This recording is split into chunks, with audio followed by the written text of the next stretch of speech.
So, ayun na nga mga katoka. So, ito na yung ginawa ng Team Oikos. Yan. So, ito yung kitchen niya.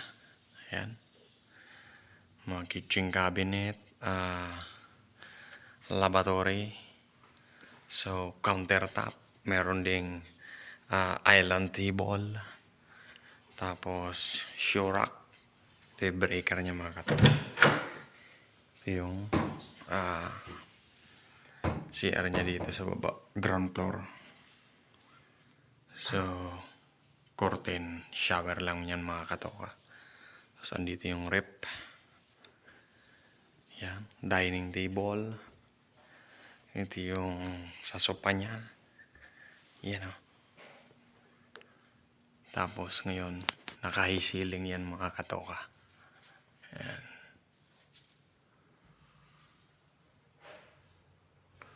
Tapos ngayon, meron tayo rito ng salamin.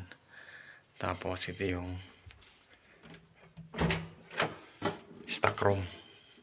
Ayan. Basta. Yan o. Ito yung stock room ni sir. Tapos meron din siya rito ng kwarto. Ayan o.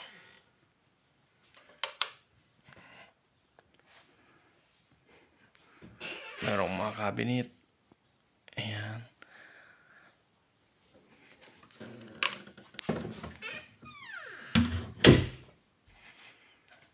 Tapos, secret door.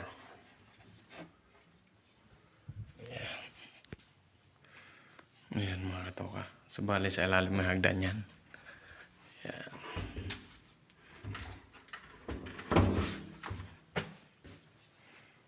Tapos ngayon, dito, ito yung design ng grills sa may hagdanan niya mga katoka. Ayan.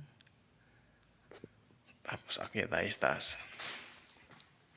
So pag akyat mo pa lang may salamin na. Ayan. So naka-varnish finish yung ating stairs. So bali kahoy yan mga katoka. Tapos ito tubular. Ginawa lang ni Padang doon na kahoy. Ayan o.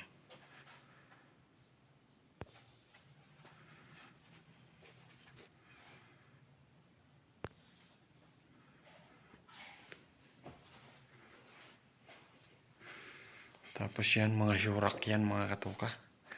Tapos ito yung kwarto. Girls bedroom. Yan o.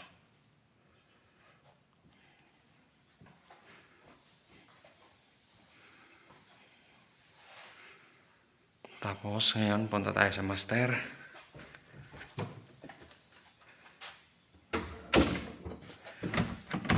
Master, yan o. So, meron show cabinet. Show cabinet. Walk-in closet. Yan. Tapos ito yung kama nila mga katoka. So kami rin gumawa niyan. Yan. Upholstery, furniture. So kami na gumawa niyan. Team Oikos. Yan. And then upholstery si master. Tapos ito yung CR ng master. Yan.